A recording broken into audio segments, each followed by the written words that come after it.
tends to be this conservative tendency to want to cut off the avant-garde, and but then there tends to be from artists this radical openness to the avant-garde. And I do not, by no means do, like, I don't believe beauty is just in the eye of the beholder. I believe there's something fundamental to beauty. There's something objective about it. There's something that reveals like the deeper mysteries of transcendence. And so precisely because of that, and because beauty, goodness, and truth are convertible, you know, there is something that we should strive for. And I hate the stupid modernist, ugly buildings that keep popping up all over Charleston that are just made of glass and steel beams, and they have no aesthetic value whatsoever. So I would say I'm 99% with you. So, but from like a lot of musicians that I know, right? They have no issue like with the second Viennese school of music, or a lot of artists, like even iconographers I know, which is kind of funny because they're operating within a very traditional style. So they'll be doing like Byzantine iconography, but they themselves have been greatly influenced by Kandinsky and Rothko and these people that you would consider to be very modernist, and maybe even along your lines inhabiting a different ideology about what the human is. But nonetheless, through the avant-garde experimentation that they were able to do, they're able to take some amount of inspiration and then inculcate that into their overall artistic vision. And so I'm trying to sort of like parse out the same thing when it comes to architecture, because I've talked to a lot of traditional architects like Andrew Gould, like his former assistant Tom, and both of them will say that secretly they all have an appreciation for brutalism. That they would never want to build a brutalist building, but if you see an amazing brutalist edifice that super wacky and out there, that there is something inspiring about it. Maybe that should be where the prison is. Maybe that's not, you wouldn't want a house in that way or that in the city center. But there's something about like the sheer creativity of such that's not the same as the super ugly skyscraper that's just glass, that's just glass and beams. And I wonder, okay, sorry for the long rant. No. But I wonder if part of it has less to do with specific parameters and of how the art itself is made, whether that be music, art, or architecture, and if part of it has to do with the teleology of whatever art it is. And so, and what I mean by that is that there's something that is love. And I wonder if beauty is actually love. If beauty and love are convertible because God is love. And so I can parse that out ontologically how I get there. But I wonder if there's something about, like, for example, it feels like the best of Frank Lloyd Wright, maybe not all of Frank Lloyd Wright, but the best of Frank Lloyd Wright is that he loved some of this traditional architecture. He loved some Japanese architecture, and he was fusing styles that he himself loved. And so when I see a Frank Lloyd Wright, it doesn't immediately smack me in the face of, that the purpose of that, the telos of what's the running water or whatever it's called. Falling water. Falling water. It doesn't strike me that the telos of that is total deconstruction and the destruction of the West. Whereas it does strike me when I see a purely utilitarian building, the telos of that is pure commodity, it's greed, it's utilitarianism, and it's ultimately the destruction of the West. It's ultimately deconstruction when that being built. So how does all of that sit to you? Sorry that took me like 4 minutes. It's excellent because it points into something very important.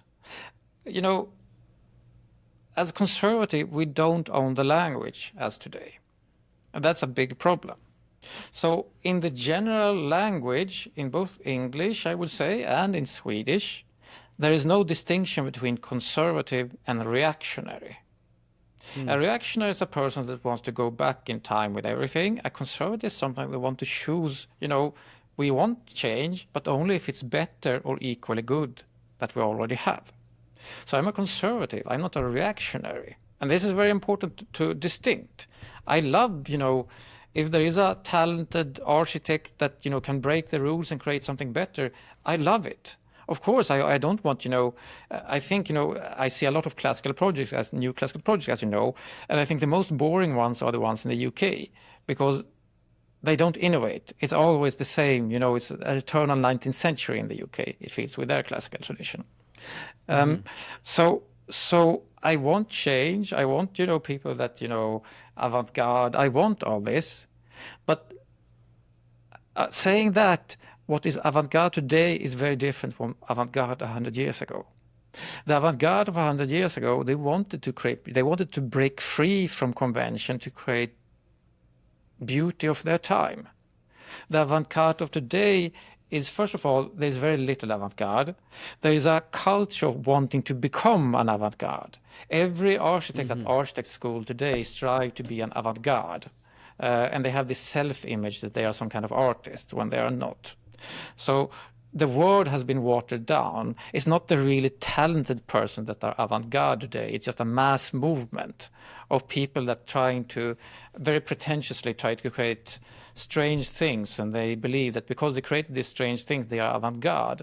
So avant-garde is if you have a certain amount of talent. And in every generation, there will be architects and artists that have a certain amount of talents and can break certain rules and move the tradition forward. Because tradition is not static. It's something, ever evolving. But, we reserve avant-garde for those really talented.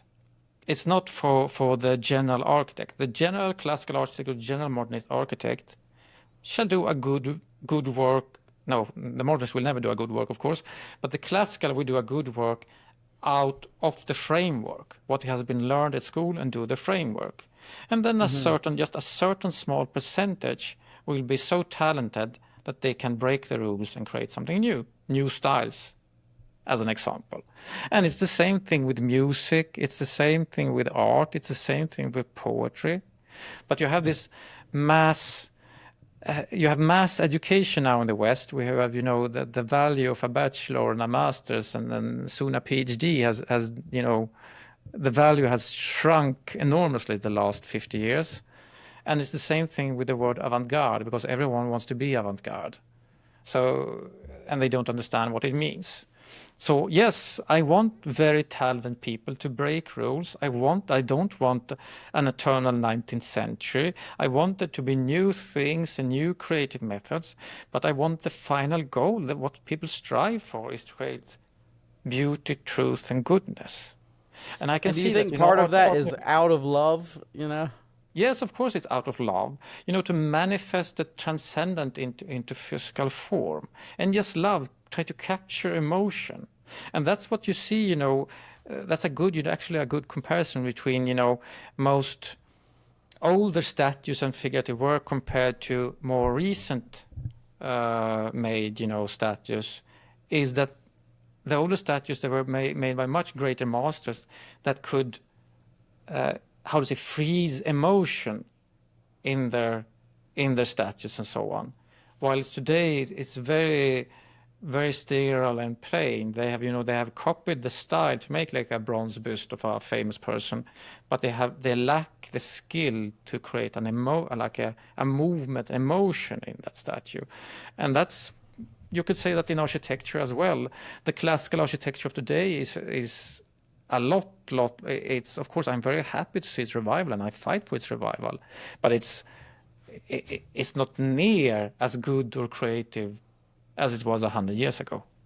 It doesn't come close even, because the architects have the form now. They can create the classical form, they can create classical buildings, but they can't make them emotional.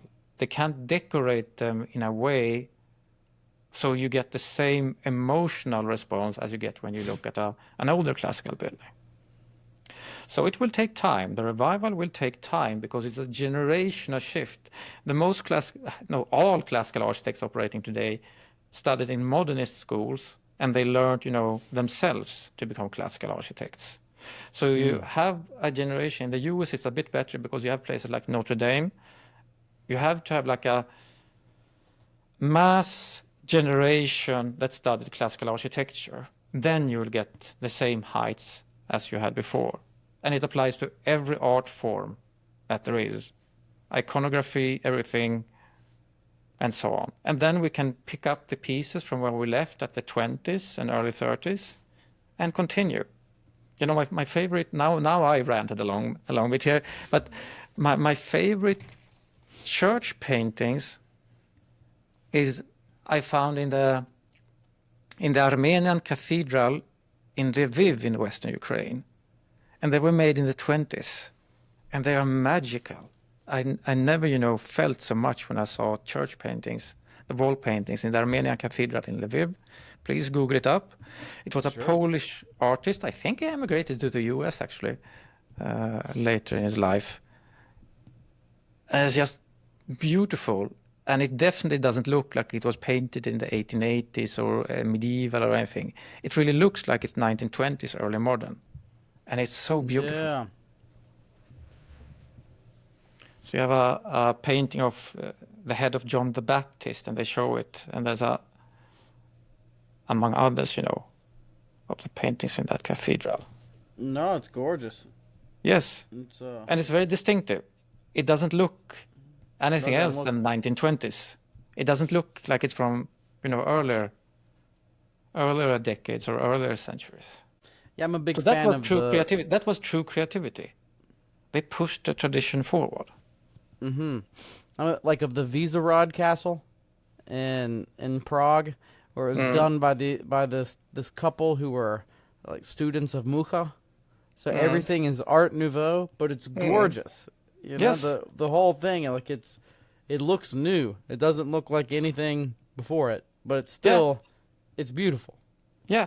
And Art Nouveau was a reaction to the stiffness of the classical tradition in the turn of the century, where everything was, neo-Romanesque, neo-classical, neo-Renaissance, and so on and so on. So it was a revolt against that, a very successful revolt. They created a style for their time that was both classical and very beautiful and very creative.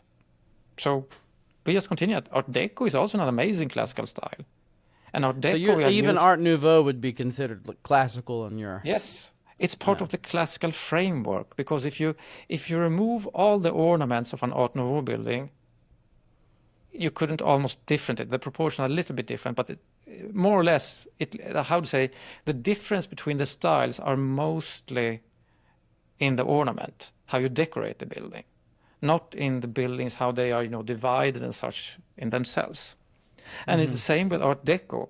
Art Deco, of course, you build skyscrapers with Art Deco, but Art Deco skyscrapers like Chrysler Building in New York and so on, they are 3-part divided like any classical building. You have a base section, mid section, and a roof section.